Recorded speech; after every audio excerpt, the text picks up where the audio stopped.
እንደናችሁ ሰላም ናችሁ? እግዚአብሔር ይመስገን። ትንሽ የመልእክት ላስተላልፍ ነው የመጣሁት። በተለይ ቅናትን በተመለከተ መጽሐፍ ቅዱስ ዘፍጥረት ምዕራፍ 4 ላይ አዳምና ሔዋን ቃየልና አቤል የሚባሉ ሁለት ልጆችን እንደወለዱ ይናገራል። ቃየል የመጀመሪያ ልጅ ነው፣ አቤል ሁለተኛ ልጅ ነው። ከዚያ ቃየል መሬትን የሚያርስ አራሽ ነው፣ አቤል ደግሞ ከብት የሚጠብቅ ነውና ቃየልም አንድ ቀን ቃየልም አቤልም እግዚአብሔር ከሰጣቸው ከምድር ፍሬ ለእግዚአብሔር መስዋዕት ያቀርባል። ቃየልም ካለው እግዚአብሔር ከሰጠው ከምድር ፍሬ ያቀርባል። አቤል ደግሞ ከከብቶቹ ዋናውን ሲቡን ያቀርባል ለእግዚአብሔር አስ ኦፈሪንግ ያቀርባል። እግዚአብሔር የአቤልን መስዋዕት ሪስፔክት አደረገ፣ የቃየልን መስዋዕት ግን ሪስፔክት አልተቀበለው። ከዚያ የተነሳ በቃየል ሕይወት የገባ የቅናት መንፈስ ነበር።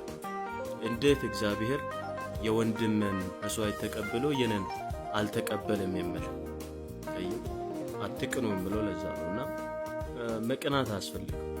እግዚአብሔር ለእያንዳንዱ ሰው ምድር ላይ ስኬትን አስቀምጧል። እያንዳንዱ ሰውም ደግሞ የሚሄድበት ጎዳና ላይ እግዚአብሔር ያሰበለትን ፍጻሜ ለመጨበጥ ነው ምሮጥ እና አንዳንድ ሰዎች የሚቀኑ አሉ። መልካም ሲሆንልህ ይቀናሉ፣ ሲታደግ ይቀናሉ፣ ከፍ ስትል ይቀናሉ። እና እግዚአብሔር ነው የተቀበለው፣ ሰው አይደለም። ሰማይና ምድርን የሰራ ሁሉን የሚችል አምላክ አቤልን ተቀበለው። ወንድሙ ግን ታላቅ ስለሆነ እንዴት የነን እግዚአብሔር ሳይቀበል የታናሽ ወንድምን ተቀበለ ብሎ ይቀናል። እና ከዛ የተነሳ እንግዲህ እንደተናደደ ፊቱ እንደጠቆረ መጽሐፍ ይናገራል። እና ከቅናት መንፈስ በኋላ የገባበት የንዴት መንፈስ ተናደደ፣ ፊቱ ጠቆረ። ከዚያ በኋላ እግዚአብሔር መጣና ቃየልን እንዳለው ስለምን ተናደርስ? ስለምንስ ፊት ጠቆረ? መልካም ብታደርግ ፊት ይበራል ነበርምን? አሁንም ኃጢአት በደጅ ላይ ታደባለች። እንዳትነክስብህ አንተ ቀድመን ይገስባታል። እንግዲህ መጀመሪያ ቅናት መንፈስ ነበር ገባበት። አሁን ደግሞ ምን ገባበት? ንዴትና ቁጣ፣ ፊት ማጥቆር ማለት ነው። አሁንም እግዚአብሔርን ከመስማትና ኃጢአት ላይ ነክሶ ከማሸነፍ ከእግዚአብሔር ከመማር ይልቅ ከወንድሙ ከአቤል ከመማር ይልቅ ቃየል ምንድነው ያደረገው? ወንድሙን ወሰደና ይዞት ሄዶ ምን አደረገ? ገደለ። ነፍሰ ገዳይ መንፈስ ገባበት ማለት ነው። ነፍስን ያጠፋው። አሁንም እግዚአብሔር መጣና ወንድሜ አቤል ወዴት ነው ስለው የወንድሜ የአቤል ጠባቂ ነኝ ብሎ በትዕቢት ሲናገር ታያላችሁ። የትዕቢት መንፈስ ሲገባበት እናያለና at the same time four spirit ነው ፖሰስ ያደረገው ቃየል። the first spirit የቅናት መንፈስ ነው። the second spirit የንዴት መንፈስ ነው። the third spirit ነፍሰ ገዳይ መንፈስ ነው። the fourth spirit ደግሞ የትዕቢት መንፈስ ገባበት። ለእግዚአብሔር የመለሰው መልስ የትዕቢት መልስ ነበር። እኔ የወንድሜ የአቤል ጠባቂ ነኝኒ ብሎ ነው የመለሰው። በምድር ላይ በምትኖሩበት ጊዜ ስኬታችሁን አይቶ የሚቀኑ ሰዎች አሉ። የሚቀኑ የሚቃጠሉ፣ እግዚአብሔር ሲቀበላችሁ ሲያከብራችሁ ከፍ ሲያደርጋችሁ የማይወዱ ሰዎች አሉ። መልካም ሕይወት ሲኖራችሁ የማይወዱ ሰዎች አሉ። በሰላም ስትገቡ ስትወጡ የማይወዱ ሰዎች አሉ። የሚቀኑ ማለት ነው። ፊታቸው የሚጠቁር፣ ውስጣቸው የሚቃጠል። ከነሱ ጋር እኮ ምንም ኖሯቸው አይደለም። እንግዲህ ከቃየል ጋር ምንም ነገር የለውም። አቤል እግዚአብሔር ነው የተቀበለው። እንዴት እግዚአብሔር ተቀበለው በሚል ብቻ ተነሳበት ማለት ነው። ስንት አይነት ነገር ነው በቃየል ሕይወት የምናየው? 3 አይነት ስፒሪት ወይም ባድ ሪያክሽን ኢቪል አክቶችን በሕይወቱ እናያለን። አንዱ ቅናት ነው። ሁለተኛው ንዴት፣ ቁጣና ፊት ማጥቆር ነው። ሶስተኛ ነፍስ መግደል፣ አራተኛ በትዕቢት መናገር።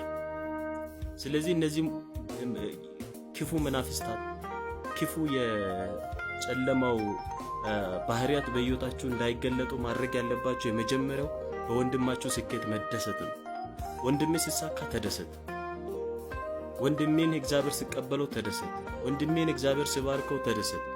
ይሄት ስታምሪ ተደሰች ሲሳካላት መልካም ሲሆንላት ስትባረክ እግዚአብሔር ሲቀበላት በመንገዷ ያሰበችው ሲሳካ የተጋችለት ነገር ፍሬ ሲያገኝ አመስግኝ ከሷ ጋር እግዚአብሔር ስለሷ ስኬት ደስ ይበልሽ ስለሷ ስኬት ደስ ይበልሽ ስለ ወንድሜ ስኬት ደስ ይበልሽ ስለ ወንድሜ ስኬት ደስ ይበልሽ አንዱ የቅናት መንፈስ የሚወጋው እዚህ ነው። ስለዚህ በወንድም ስኬት መደሰት በእህት ስኬት ስትደሰት የቅናት መንፈስ ይወጋል። ሌላኛው ከተሳካለት ሰው መማርን ተማር። ለማቆም መጣር ሳይሆን ለመግደል መጣር ሳይሆን ለማበላሸት መጣር ሳይሆን ከተሳካለት ሰው እግዚአብሔር ከተቀበለው ሰው ከፍ ካለው ሰው ለመማር ሞክር። ከወንድሙ ከአቤል ቢማር እንዴት ነው እግዚአብሔር ተቀበለ ብሎ ቢማር በእርግጠኝነት ቃየልም ስኬታማ ይሆን ነበር። አለመማር ይሄ ትዕቢት አመጻ ከተሳካለት ሰው አለመማር የተሳካለትን ሰው አለማድነቅ እና ከርሱ መልካም ነገር ለመቅሰም አለመሞከር ነው ቃየልን አንዱ ወደዚህ ሁሉ እንዲገባ ያደረገውና ከተሳካለት ሰው ተማሩ። ከተሳካለት ሰው መማር ትልቅ ቦታ ያደርሳል። ትልቅ አገልጋይ መሆን ከፈለክ ከተሳካለት አገልጋይ ተማር። እንዴት ነው ትልቅ ሆንኩ? እግዚአብሔር እንዴት አገዘ? እንደረዳ እንዴት እዚህ ቦታ ደረሰ? ትልቅ ሀገር መሪ ሆነን ሰው እንዴት እዚህ ደረስ ብለ አክኖሌጅ አድርጉ። just respect his position for him because God was already accepted him. እግዚአብሔር ተቀብሎታል። so just you need to respect somebody who God raised up. ከዚያ በኋላ ያን ሪስፔክት ስታደርግ ነው በዚያ ህይወት ውስጥ በዚያ ሰው ህይወት ውስጥ በህይወት እንደሆነ የምትፈልገው ነገር የሚሆን። አንዳንድ ሰዎች አሉ አንተ የረገጥከውን አልረገጡ የደረስክበትን አልደረሱ ኢቭን ያየኸውንም አይደል ግን ሁሉን እናውቃለን ብሎ ለማቆም ነው። ፕሊዝ በህይወታችን ቅናትን መንፈስ ንግደል። ካለ ቦታ ምንም አይነት ኮኔክሽን ሳይኖረን ሰውን ስናይ ውስጣችን ሲበሳጭ ምን ቀና ከሆነ እርግጠኛው ላውራችሁ ሰው ባይ እግዚአብሔር ስለሚያይ ውስጣችሁ ኖርማል አይደለም። መንፈሳችሁ በተቃራኒ ነው የቆመው ለእግዚአብሔር ሐሳብ። ሶስተኛው ወንድምን ለመግደል አትሩጥ። መግደል ሲባል ነፍስ መግደል ብቻ አይደለም። ከሩጫው ለማስቆም አትታገል። ማንነቱን ለማንቋሸሽ አገልግሎቱን ለማንቋሸሽ ስራውን ለማንቋሸሽ ህይወቱን ለማንቋሸሽ አትጣር። just respect him. keep your boundary. everybody have his own spiritual destination ማለት ደልነት የተደረገለት spiritual place አለ።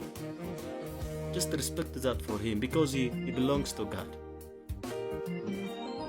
እንደዚህ ስናደርግ ነው ምናድገው። እንደዚህ ስናደርግ ነው ወንጌልን በስርዓት መስበክ ህብረተሰብ መካከልን በስርዓት እንኖርና just better to respect each other. we all have our own boundaries. better to learn from those who are successful. better to respect the success of people. better to acknowledge the success of people and better to stand with them so we can see the success that we need. ይሄንን ነው የምላችሁ። ቅናት መንፈስ የተወጋ ይሁን። እግዚአብሔር ይባርካችሁ። ዘመናችሁ የተባረከ ይሁን። በልጁ በኢየሱስ ክርስቶስ ስም አሜን።